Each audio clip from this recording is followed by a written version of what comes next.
नमस्कार मंडळी. स्वामी महाराज तुमच्या सर्व चांगल्या इच्छा मनोकामना पूर्ण करो हीच स्वामी चरणी प्रार्थना करते आणि आजच्या या नवीन व्हिडिओला सुरुवात करते. आपली जी कुलदेवी आहे, आपली कुलस्वामिनी, जी आपलं कुलदैवत आहे, तर आपल्या कुलदेवीला आपल्याला 11 मंगळवार काही अतिशय महत्वाच्या अशा 2 वस्तू आपल्याला कुलस्वामिनीला अर्पण करायच्या आहेत. आपल्या प्रत्येक घराण्याची एक कुलदेवी असते. कुलदेवी आपल्या कुळाचा उद्धार करणारी असून वंशवृद्धी करणारी असल्याने प्रत्येकाने रोज आपल्या कुलदेवीचा देवघरामध्ये टाक असेल, मूर्ती असेल, फोटो असेल तर त्या फोटोची किंवा टाकाची नित्यनेमाने पूजा करावी. त्यांनी ती आपल्या परिवारावरती, आपल्या कुटुंबावरती खुश राहून आपले व आपल्या परिवाराचे रक्षण करते. आपल्यावरती व आपल्या परिवारावरती येणारे संकट, विघ्ने व आपत्ती दूर करते. त्या कुलदेवीच्या नित्य सेवेने सर्व प्रकारची सुखसंपत्ती मिळते, आयुष्यात देखील वृद्धी होते. पण जर तुमच्या हातून आता कुलदेवीची सेवा घडत नसेल तर अनेक अडीअडचणींचा, समस्यांचा सामना देखील तुम्हाला करावा लागू शकतो. बऱ्याच जणांना तर त्यांची कुलदेवी सुद्धा माहिती नसते, त्यामुळे ह्या अडचणी त्यांच्या आयुष्यामध्ये येत असतात. आणि बऱ्याच जणांच्या बाबतीत सांगायचं म्हटलं तर त्यांच्या देवाऱ्यात कुलदेवीचा फोटो असतो, मूर्ती असते किंवा देवीचा टाक असतो, पण त्यांची सेवा त्यांच्या हातून घडत नाही. बऱ्याचदा खूप कष्ट, मेहनत करूनही कोणत्याही कामामध्ये यश मिळत नाही किंवा नोकरीमध्ये असो, व्यवसायामध्ये असो यश मिळत नाही. तुमच्या घरामध्ये असलेल्या मुलामुलींचे योग्य वय उलटून गेले तरी देखील विवाहाची योग जुळून येत नाही, लग्न ठरत नाही. आणि तुमच्या लग्नाला खूप वर्ष झाल्यानंतरही तुम्हाला संतान प्राप्ती होत नसेल. यासोबतच मुलांच्या करिअर बद्दल काही समस्या असतील, तुमच्या कुटुंबामध्ये सतत वादविवाद, मतभेद असतील, भांडण असतील, तर याचाच अर्थ आपल्या कुलदेवीचा कृपा आशीर्वाद आपल्या घरावरती, कुटुंबावरती नाही. म्हणूनच आपल्याला या समस्यांचा सामना करावा लागतो. तर आजच्या व्हिडिओमध्ये आपण एक अतिशय प्रभावी सेवा पाहणार आहोत. या सेवेमुळे तुम्हाला कुलदेवीचा आशीर्वाद नक्कीच प्राप्त होईल आणि तुमची कठीणातील कठीण इच्छापूर्ती होईल. तर या सेवेमध्ये तुम्हाला फक्त आणि फक्त 11 मंगळवार कुलदेवीला ही एक वस्तू अर्पण करायची आहे. तर ही वस्तू कोणती आहे, त्यानंतर त्या वस्तूचं तुम्हाला काय करायचं आहे, अशी सर्व माहिती आपण आजच्या या व्हिडिओमध्ये पाहणार आहोत. त्यामुळे तुम्ही हा व्हिडिओ शेवटपर्यंत नक्की पहा आणि चॅनेलवरती नवीन असाल तर सबस्क्राईब करा आणि व्हिडिओला एक लाईक करून कमेंटमध्ये तुमच्या कुलदेवीचा कृपा आशीर्वाद तुमच्यावरती आणि तुमच्या कुटुंबावरती सदैव राहावा असे वाटत असेल तर तुमच्या कुलदेवीचे नाव नक्की लिहा. तर बघा, आता कुलदेवीची सेवा करण्यासाठी आपल्या देवाऱ्यामध्ये कुलदेवीचा फोटो किंवा टाक किंवा मूर्ती असणं आवश्यक आहे. तो नसेल तर तुम्हाला तो आणून आपल्या देवघरामध्ये स्थापन करायचा आहे. कुलदेवी माहिती नसेल तर ती तुमच्या वरिष्ठ मंडळींकडून तुम्हाला माहिती करून घ्यायची आहे आणि त्यानंतर तुम्हाला कुलदेवीच्या सेवेला सुरुवात करायची आहे. पण तुमच्या घरच्यांना देखील आता माहिती नसेल की आपली कुलदेवी कोणती आहे, आपलं कुलदैवत काय आहे, याविषयीची काही जर माहिती नसेल तर त्यांनी कोणत्याही देवीची उपासना करायची आहे किंवा 99 मंत्राचा रोज 108 वेळा आपल्याला जप करायचा आहे. या उपायामुळे सुद्धा तुम्हाला तुमची कुलदेवी कोणती आहे याविषयीची माहिती मिळेल. तुम्हाला स्वप्नामध्ये एखादा दृष्टांत मिळेल किंवा तुम्हाला एखादं स्वप्न पडेल. स्वप्नामध्ये तुम्हाला काही ना काही आपल्या कुलदेवीचा संकेत आपली कुलदेवी आपल्याला देत असते किंवा तुमच्या जवळची एखादी व्यक्ती तुम्हाला तुमच्या कुलदेवी विषयक माहिती सांगेल. असा अनेक भाविक भक्तांचा अनुभव आहे. आपल्या घराण्याची जी ही कुलदेवी असते तिची सेवा आपण करतो त्यावेळेस आपल्या मुलामुलींचे शिक्षण, करिअर, वर्तन योग्य प्रकारे होऊन त्यांचा विवाह योग्य उत्तमरित्या घडवून आणण्याचे कार्य आपली कुलदेवी करत असते. यासोबतच परिवाराचे आरोग्य उत्तम ठेवून बाहेरील बाधा, करणी, नजर दोष, नजरबाधा यापासून आपल्या कुटुंबाचं संरक्षण करते आणि सगळ्यात महत्वाचं म्हणजे आपली सर्व प्रकारे उन्नती करून आर्थिक बाजू भक्कम करते.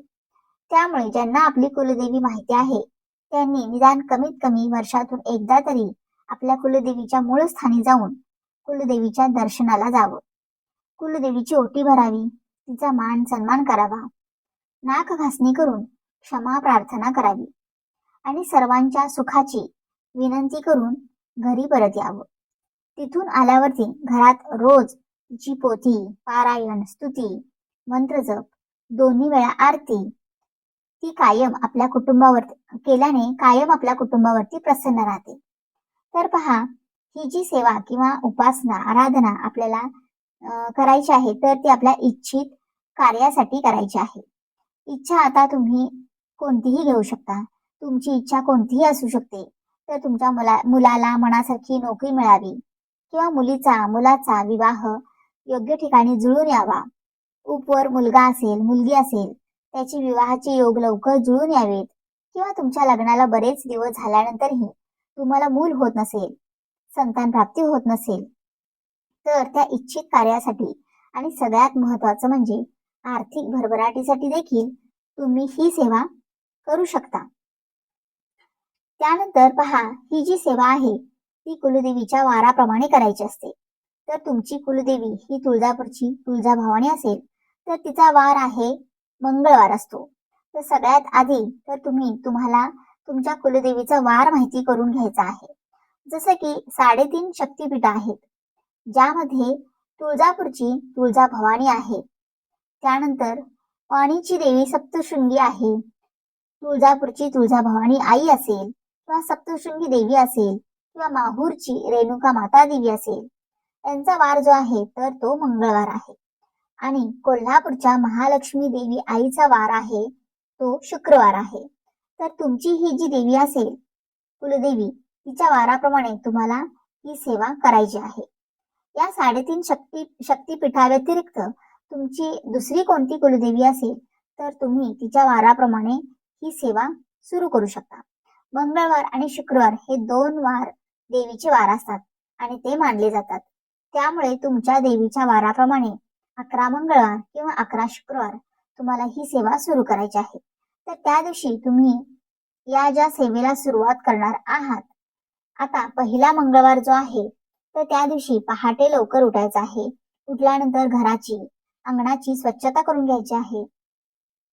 त्यानंतर आंघोळ करायची आहे आणि 11 मंगळवार किंवा 11 शुक्रवार तुम्हाला उंबरठ्यावरती हळदीचं लेपन करायचं आहे. त्यानंतर सगळ्यात आधी तुम्हाला देवपूजा करायची आहे. देवपूजा करून झाल्यानंतर या सेवेसाठी तुम्हाला संकल्प करायचा आहे. संकल्पामुळे आपण या सेवेशी जोडले जातो, म्हणजे बांधले जातो आणि ती सेवा आपल्याकडून करून घेतली जाते. त्यानंतर आता शुद्ध गाईच्या तुपाचा एक दिवा लावायचा आहे, कारण कोणतीही सेवा ही अग्निदेवतेच्या साक्षीने केल्याने ती भगवंतापर्यंत लवकर पोहोचते. त्यामुळे आपल्याला सर्वात प्रथम दिवा आवर्जून लावायचा आहे, धूप लावायचा आहे. आता तुपाचा दिवा लावणे शक्य नसेल तर तुम्ही तिळाच्या तेलाचा दिवा आई भगवतीसाठी लावू शकता किंवा देवघरामध्ये जो दिवा लावता आपण तो दिवा साध्या तेलाचा असेल तरी देखील चालणार आहे. कुठलीही सेवा मनापासून केली, अंतःकरणापासून केली तर ती भगवंतापर्यंत नक्कीच पोहोचते. तर तुम्ही ही सेवा करू शकता. त्यानंतर तुमच्या कुलदेवीचा फोटो असेल किंवा मूर्ती असेल, फोटो स्वच्छ असेल तर फोटो स्वच्छ तुम्हाला पुसून घ्यायचा आहे. थोडासा पाण्याचा शिडकावा देऊन पुसून घ्यायचा आहे. मूर्ती किंवा टाक असेल तर त्या टाकाला किंवा मूर्तीला एका तामणामध्ये घ्यायचा आहे आणि यावरती तुम्हाला अभिषेक हा करायचा आहे.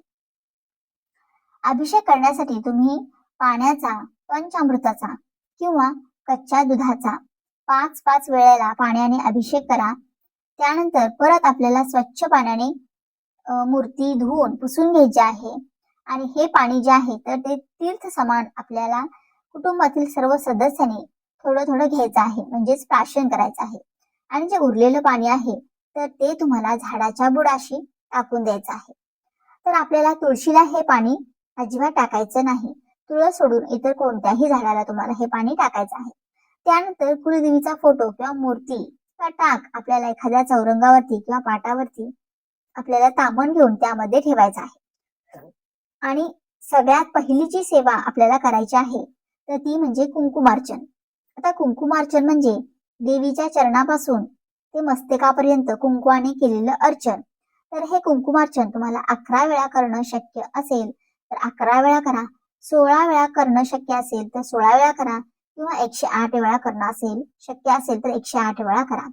आता ज्यांना 108 वेळा करणं शक्य नसेल त्यांनी किमान 16 वेळा किंवा 11 वेळा तरी आवर्जून करायचं आहे. कुंकुमार्चन करत असताना 99 मंत्राचं पठण करायचं आहे. तर 99 मंत्र असा आहे, ओम ऐं ह्रीं क्लीं चामुंडाय विचे. हा 99 मंत्र आपल्याला पठण करायचा आहे. 99 मंत्र परत एकदा सांगते, ओम ऐं ह्रीं क्लीं चामुंडाय विचे. या मंत्राचं तुम्हाला पठण करायचं आहे कुंकुमार्चन करत असताना. आता यानंतर जे कुंकुमार्चन केलेलं कुंकू आहे ते तुम्हाला एका डबीमध्ये भरून ठेवायचं आहे. आणि हेच कुंकू तुम्ही प्रत्येक मंगळवारी किंवा शुक्रवारी देवीवरती कुंकुमार्चन करण्यासाठी वापरू शकता. वारंवार या कुंकुवावरती सेवा केल्यामुळे या कुंकुवामध्ये प्रचंड शक्ती निर्माण होते.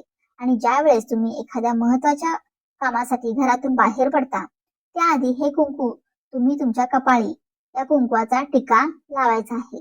आणि तुम्ही जर हा टिका लावून गेलात तर तुम्ही ज्या कार्यासाठी घराबाहेर गेलेले आहात त्या कार्यामध्ये तुम्हाला 100% यश मिळतं.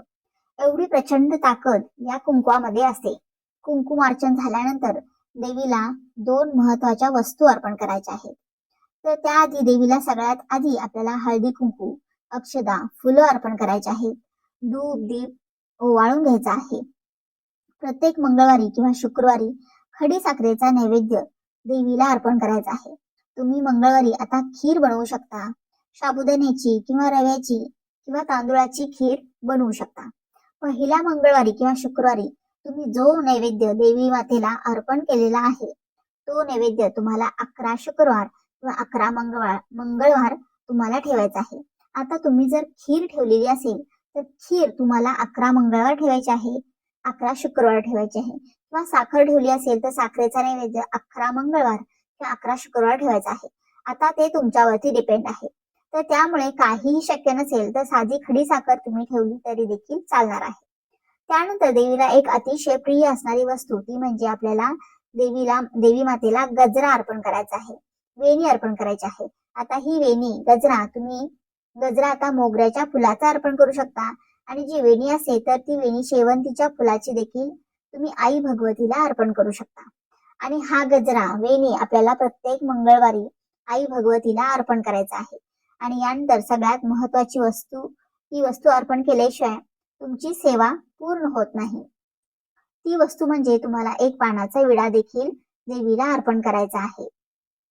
हा पानाचा विडा तयार करण्यासाठी तुम्ही 2 जोड विड्याची खाऊची पानं घ्यायची आहेत. त्यावरती थोडासा कात, चुना लावायचा आहे, बडीशेप टाकायची आहे आणि त्यावरती थोडीशी साखर ठेवायची आहे, म्हणजे थोडीशी खडी साखर ठेवायची आहे. 2-3 केसरच्या पाकळ्या आवर्जून त्यामध्ये टाकायच्या आहेत. आणि त्यावरती तुम्हाला आठवणीने एक विलायची देखील ठेवायची आहे. कारण विलायची ही माता लक्ष्मीला, आई भगवतीला प्रसन्न करण्यासाठी खूप प्रभावी मानली जाते. आता विलायचीला कोणी कोणी वेलदोडा देखील म्हणतं. तर हिरवी वेलची आपल्याला ही ठेवायची आहे. आणि हा जो पानाचा विडा आहे तर तो तयार करायचा आहे. आणि सगळ्यात वरती आपल्याला एक चांगली फूल असलेली लवंग ठेवायची आहे त्या विड्यावरती. त्यानंतर आपल्याला अशा प्रकारे तुम्हाला हा पानाचा विडा देखील देवीला अर्पण करायचा आहे. हाच विडा तुम्ही जो आहे तर तो खलबत्त्यामध्ये कुटून तांबूल तयार करून देखील तुम्ही देवीला अर्पण करू शकता. मंगळवारी ही सगळी सेवा झाल्यानंतर तुम्हाला सकाळ संध्याकाळ आई भगवतीची आरती करायची आहे.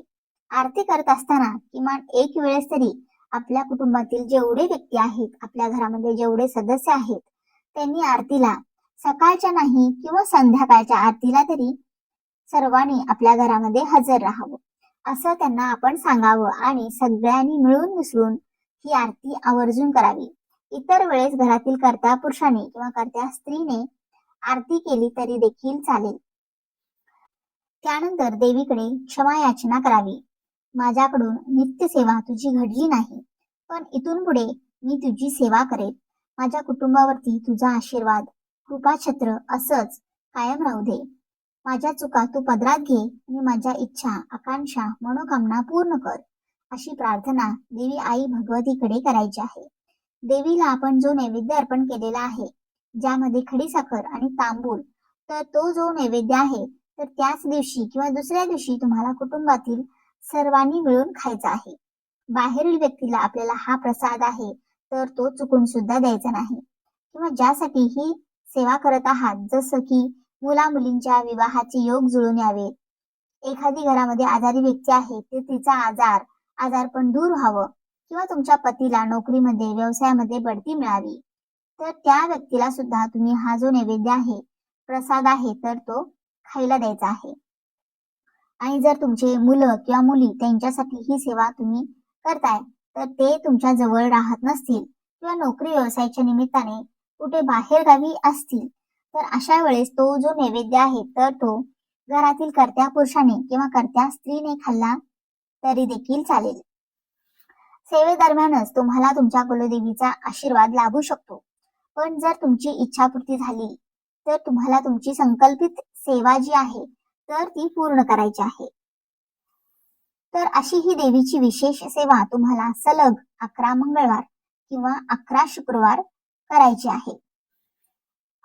यामध्ये एखादा मंगळवार तुमचा चुकला असेल, किंवा जसं की आता आपल्याला पिरियड आला तर आपल्या तो वार मंगळवार किंवा शुक्रवार जाऊ शकतो, किंवा आपण कुठे आपल्याला अचानक बाहेर गावी जावं लागलं किंवा सुतक आलं काही आपल्याला तर अडचण आली असेल, तर तो शुक्रवार मंगळवार तुम्हाला सोडून द्यायचा आहे. तर तो दिवस सोडायचा आहे आणि पुढे सेवा जी आहे तर ती चालू ठेवायची आहे. तो मंगळवार किंवा शुक्रवार स्किप करून तुम्ही समोरचा येणारा मंगळवार किंवा शुक्रवार पकडू शकता. परंतु आपल्याला ही जी सेवा आहे तर ती पुढे चालू ठेवायची आहे. सेवा पूर्ण झाल्यानंतर संपूर्ण कुटुंबाने तुमचं जे कुलदेवीचं मूळ स्थान आहे तर तिथे दर्शनासाठी आवर्जून जायचं आहे. जात असताना देवीच्या कुलाचारासाठी सर्व साहित्य सोबत न्यायचं आहे. तिथे जाऊन देवीचा मान सन्मान करायचा आहे. तुमच्या कुटुंबावरती तिचे आशीर्वाद राहावे यासाठी आई भगवतीकडे प्रार्थना करायची आहे.